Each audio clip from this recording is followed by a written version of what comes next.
Assalamualaikum warahmatullahi wabarakatuh. Sebelumnya, izin memperkenalkan diri. Nama saya Nur Fadila Sari dengan NIM 2012-176 dari kelas PAIB semester 5 Universitas Sultan Maulana Hasanuddin Banten.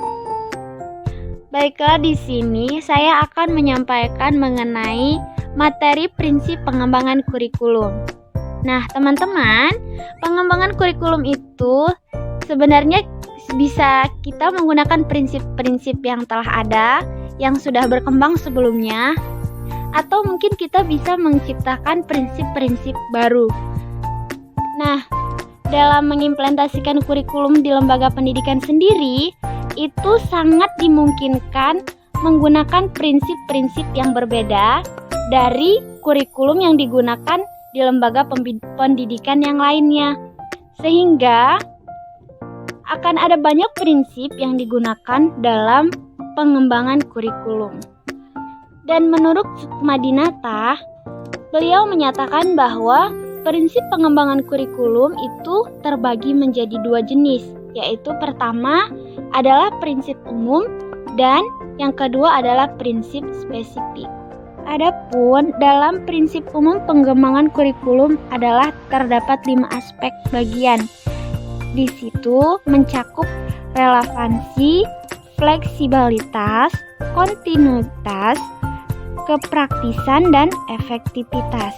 Nah, prinsip-prinsip inilah lanskap yang kuat untuk mewujudkan kurikulum yang sesuai dengan kebutuhan siswa, guru, dan masyarakat. Untuk prinsip relevansi sendiri, secara internal, kurikulum memiliki relevansi antara komponen kurikulum, yaitu tujuan, bahan, strategi, organisasi, dan evaluasi. Sedangkan secara eksternal, komponen ini memiliki relevansi dengan tuntutan sains dan teknologi, atau sebut saja dengan kata lain relevansi epistemologi, tuntutan dan potensi siswa, yaitu relevansi psikologi, serta tuntutan dan kebutuhan pengembangan masyarakat, yaitu relevansi sosiologis. Yang kedua yaitu prinsip fleksibilitas. Dalam prinsip fleksibilitas ini dimaksudkan bahwa kurikulum harus memiliki fleksibilitas. Kurikulum yang baik adalah kurikulum yang berisi hal-hal yang solid, tetapi dalam mengimplementasikannya dimungkinkan untuk menyesuaikan penyesuaian berdasarkan kondisi regional. Yang ketiga yaitu prinsip kontinuitas.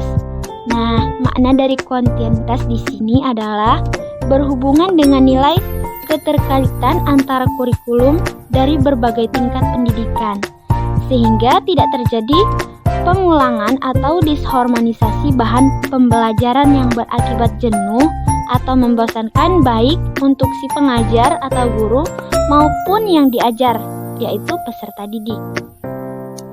Yang keempat adalah prinsip efisiensi. Apa sih efisiensi itu? Efisiensi adalah salah satu prinsip yang diperlukan dan diperhatikan dalam pengembangan kurikulum, sehingga apa yang telah direncanakan sesuai dengan tujuan yang ingin dicapai. Terakhir adalah prinsip efektivitas. Nah, untuk mengembangkan kurikulum pendidikan pun diperlukan untuk mempertimbangkan prinsip efektivitas. Yang dimaksud dengan efektivitas di sini adalah sejauh mana rencana program pembelajaran dicapai atau diimplementasikannya dalam pembelajaran. Kalau tadi kita sudah membahas mengenai prinsip umum, lalu selanjutnya yaitu prinsip khusus. Prinsip khusus dalam pengembangan kurikulum sendiri adalah berkaitan dengan tujuan pendidik, prinsip yang berkaitan dengan pemilihan konten pendidikan, atau prinsip yang berkaitan dengan pemilihan proses belajar mengajar, atau prinsip yang berkaitan dengan pemilihan media atau alat belajar, dan prinsip yang berkaitan dengan pemilihan kegiatan penilaian. Dan yang dimaksud dengan prinsip penentuan tujuan pendidikan dalam prinsip khusus pengembangan kurikulum tersebut adalah tujuan pendidikan yang mencakup tujuan yang bersifat umum dan khusus. dalam perumusan tujuan pendidikan. Didasarkan pada sumber-sumber seperti ketentuan dan kebijakan pemerintah, survei mengenai persepsi masyarakat tentang kebutuhan mereka, survei tentang pandangan para ahli dalam bidang-bidang tertentu, survei tentang kualitas sumber daya manusia, serta pengalaman negara lain dalam menghadapi masalah yang sama. Yang kedua yaitu mengenai prinsip pemilihan isi pendidikan kurikulum. Dalam menentukan isi kurikulum, beberapa pertimbangan yang dapat dijadikan dasar acuan ialah diperlukannya penjabaran tujuan pendidikan ke dalam perbuatan hasil belajar yang khusus dan sederhana. Isi bahan pelajaran harus meliputi segi pengetahuan, sikap, dan keterampilan serta unit-unit kurikulum harus disusun dalam urutan yang logis dan sistematis. Maksudnya, ketiga ranah belajar tersebut diberikan secara simultan dalam urutan situasi belajar. Yang ketiga yaitu prinsip pemilihan proses belajar mengajar. Dalam proses belajar mengajar, hendaknya memperhatikan hal-hal berikut, yaitu kecocokan metode atau teknik belajar mengajar untuk mengajarkan bahan pelajaran, variasi atau metode teknik dalam proses belajar mengajar terhadap perbedaan individu siswa, serta keefektifan metode teknik dalam mengaktifkan siswa dan mendorong perkembangan kemampuan baru. Yang keempat yaitu prinsip pemilihan media dan alat pengajaran. Dalam proses pemilihan media dan alat pengajaran, hendaknya memperhatikan hal-hal berikut. Yang pertama yaitu kegiatan, yang kedua perencanaan dan inventaris terhadap alat atau media apa saja yang tersedia, serta pengorganisasian alat dalam bahan pembelajaran baik dalam bentuk modul atau buku paket.